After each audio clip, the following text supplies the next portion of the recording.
Hello, my name is Matt Bird, and welcome to the PublishU Podcast, where we feature the real life stories of authors from around the world. Today, I'm delighted to be joined by Paul Mengert from North Carolina in the USA, who has written his second book in a series called Dollars, Decisions, and Better Stewardship. Paul, it's great to see you. Matt, likewise. Great to be with you on your podcast today. Hey, so for Paul, for those people who don't know you, just tell us about you briefly and your business. Yeah, very well. I am in the community association management business, and what we do is manage condominium and townhome associations and single family neighborhoods that are community associations, and they go by a variety of titles, but the stewardship is the same regardless of the title assigned to the neighborhood. Yeah, no, I get that. That's great. And you've been in this profession for some time. So, for you, writing a book series, was it just the natural next step to take all the insights and wisdom that you've gained and put them into books and give it away to other people? Well, I'm not sure that it was a natural next step, but it was something that I felt important. Where over the years I've seen a lot of things and viewed a lot of commonalities and mistakes made and solutions found, often through what might be somewhat entertaining stories. Yeah. So I've set forth to uh, share those stories and hopefully the lessons, which is why we named the series Lessons from the Neighborhood, because I think that people can take experiences that maybe other directors and managers have had over the years and apply them to be helpful to situations they either have or may face. Yeah, save them making the same mistakes as well. I mean, books like that can save us a lot of pain and a lot of money and heartache along the way. So, Paul, this book, it's Dollars, Decisions, and Better Stewardship. Um, you know, is this about doing the right things with money? And what do you think the right thing is? I mean, I think at the heart of the book, communities don't fail because they lack money. They lack money because they don't understand it. That seems to be what comes out. Yeah, I think that's accurate. And often when an association's facing a financial problem or financial stress, the tendency is to want to find, well, how did this happen? And the experience that I've seen is it usually happens slowly and quietly over a long period of time, often based on costs rising faster than the assessments. And many directors are elected to serve their communities. And one of the ways they can be judged on how they're serving is how they keep the assessment level, the fee level, or dues, as some call it. And there's an immediate reward for kind of keeping the fees low. Your fellow homeowners will cheer you for that, which is, of course, a good thing. But when the utility costs are going up and the insurance costs are going up and the fees aren't going up, it means you're not setting aside as much money for the roads and the roofs and the clubhouse building. Different associations set money aside for different purposes, but you see this quietly happening in the background where you're just not saving enough for the future. And I think that that's really where as I worked through this, stewardship really became the most important factor. Yeah, yeah, yeah. You tell a story in the book where there was a community association who are actually paying a bill for something they shouldn't have been paying for.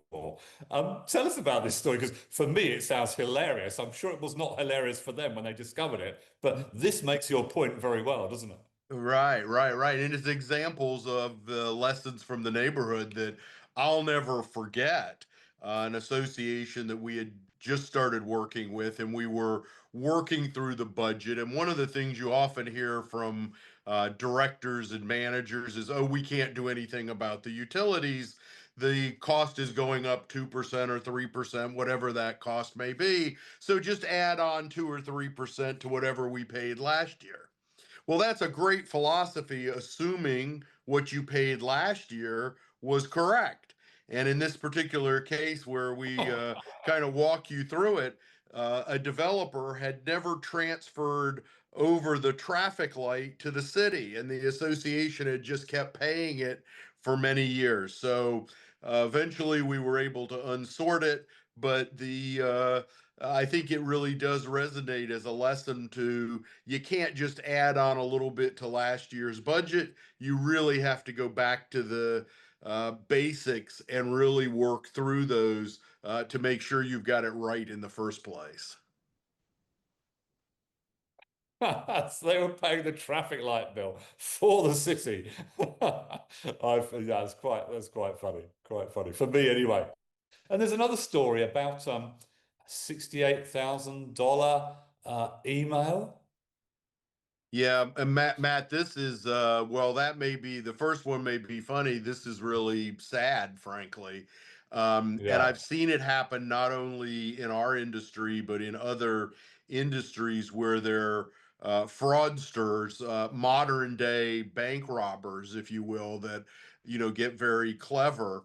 And the particular story I talk about in the lessons from the neighborhood is where a very well-meaning treasurer got an email from what he believed to be his community manager, except one of the letters had been changed from a Roman character to a Cyrillic character. So unless you looked really carefully, you couldn't even tell it was a different email address. And the email directed the treasurer to please wire the money to the roofing contractor, but of course the bank information had been altered also, so the money was wired off to the fraudster. And the saddest thing about all this is that unless you have exactly the right kind of insurance, you won't be covered for this kind of theft.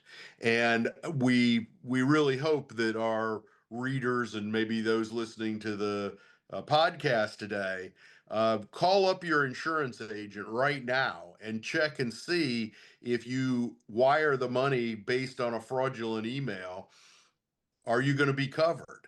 And that is often a different insurance coverage than crime coverage.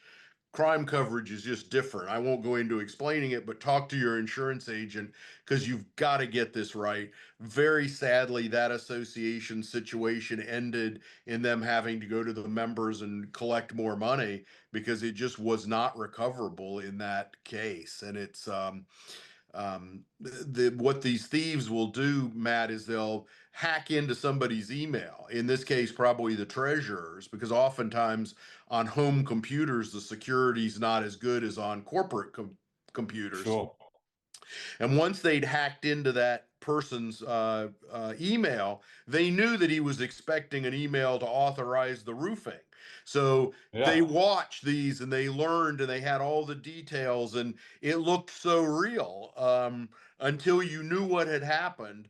Seeing it's really, really hard. Yeah, gosh, So that, as you said, the first story about the traffic lights is funny, um, but this story is really scary because it makes us realize actually how vulnerable a community association is to this kind of scam. Because anybody can see that you're having some roofing work done somewhere and could anyway add two and two together and create a scam. So Paul, if somebody's listening to this podcast and they're thinking, oh my goodness, I'm joining this housing association board. You've suddenly put the fear of God inside of me. I mean, what advice would you give them? And obviously buy the book and read the whole thing. I mean, that's what I would do. But if you gave them a little snippet right now, what would you suggest they do at their first board meeting? yeah, I think really asking questions and looking at the big picture. A lot of times I see new directors get on a board and they want to focus in on some project or some fix some problem.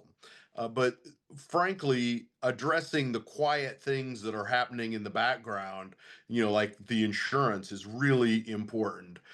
So I would encourage them to really work with the association's professionals, not just the manager, but also the insurance agents and the accountants or CPAs and the attorneys, to make sure that all of those people understand that their role is really integral to a successful operation. And we talk about in the book, there are really four things that a director could do early in his tenure or her tenure that I think could be, really helpful. One is understand the operating budget. Two is understand the reserve budget. And three, understand where the reserve budget came from. The reserve study, we often call it. Are we basing what we're collecting on current numbers, or are they maybe 10-year-old numbers, which you could be putting the right amount from 10 years ago, but costs may have gone up a lot. So it needs to be updated. And that really gets third place. It's that important that we understand how much is the roof or the road going to cost in today's dollars, not yesterday's dollars, or tomorrow's dollars, depending on how you're looking at that. And then the fourth is, where are we on the delinquency? Where are we on the collecting? Because we see some associations where they plan to take in, so much from each owner. And if they collect that, it works great. But if they only collect it from 90% of the people, that doesn't work so well. So making sure you understand the Yeah. delinquency. So just as my mom, the school teacher, told me, always recap what you've said. So it's operating budget, reserve study, and delinquency. Those four things will take you a long way to good stewardship of your community. Yeah, well, there we go. You heard it here. Get the book because it's going to help you more. But even understanding those four things is going to put you in a stronger place as you operate on the Housing Association board. Now, of course, Paul, this is the second in a whole series of books called Lessons from the Neighborhood. Now, without saying too much, can you give us a little insight into what's coming next? Yeah, so we kicked off with a book about governance, and we're following up with financial stewardship here.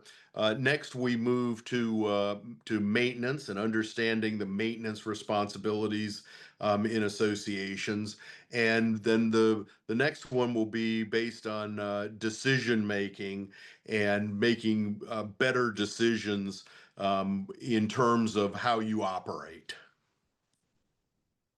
Very good. So you can visit Paul's website, lessonsfromtheneighborhood.com. That's lessonsfromtheneighborhood.com and find out more. But it's really exciting, Paul, to see this all coming together, this library of resources that I don't know if it exists anywhere else. And I remember the first time we talked about this over a cup of coffee and just dreamed about what this could do and the impact that it could make. And now it is. This latest book again is another massive contribution for any housing association, community association. And it's really exciting for me to see it happening. How do you feel about it now, seeing this book published and available worldwide?